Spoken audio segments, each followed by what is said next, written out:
So this week we've got some pretty big news from one of BMW's largest rival brand, Audi. They have a new A8 coming and it's pretty awesome to say the least. So let me give you 5 things you should know about Audi's new flagship and then we'll answer the big one. Should BMW be worried? Well, it's pretty much an Audi. It's not that rounded anymore and it has a lot more angular shapes on it. For example, it has the huge front grille from the Q7. It's a bit bigger and wider and it now has laser headlights. Yup, just like the ones you'd find on the 7 Series. And speaking of the 7 Series, don't you think that these two cars are very similar at the back?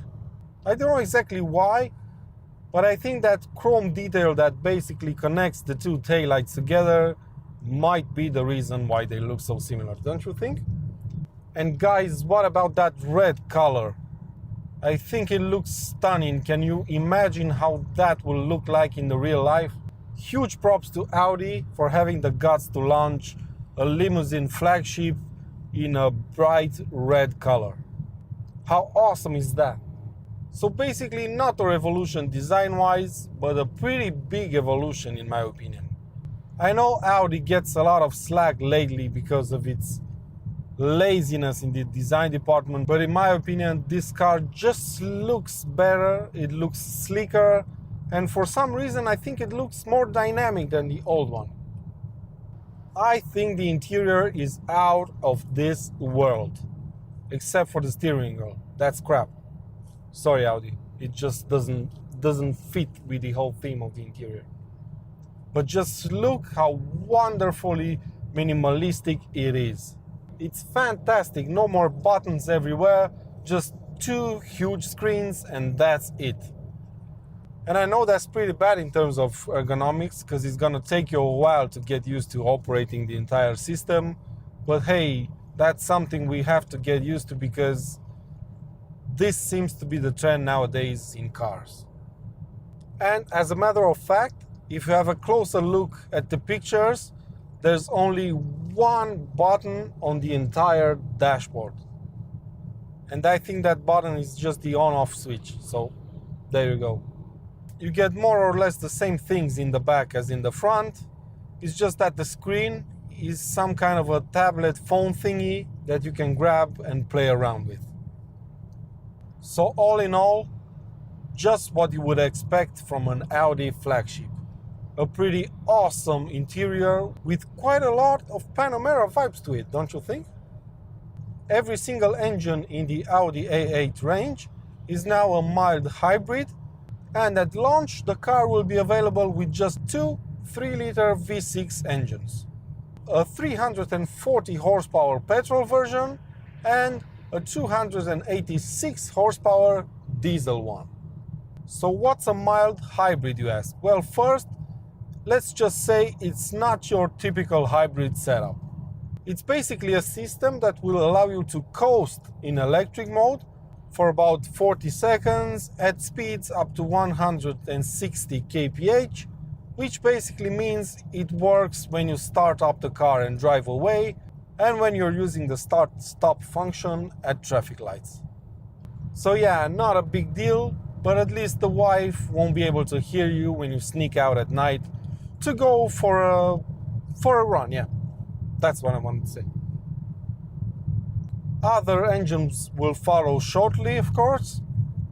There are a couple of 4 liters in the works, a W12 Audi and an e-tron plug-in hybrid. Audi is the first manufacturer ever to use a laser scanner in conjunction with radar and other sensors to get a layout of the surroundings. What that means is that the new A8 will be able to drive itself at speeds up to 60 kph without you even having to touch the steering wheel.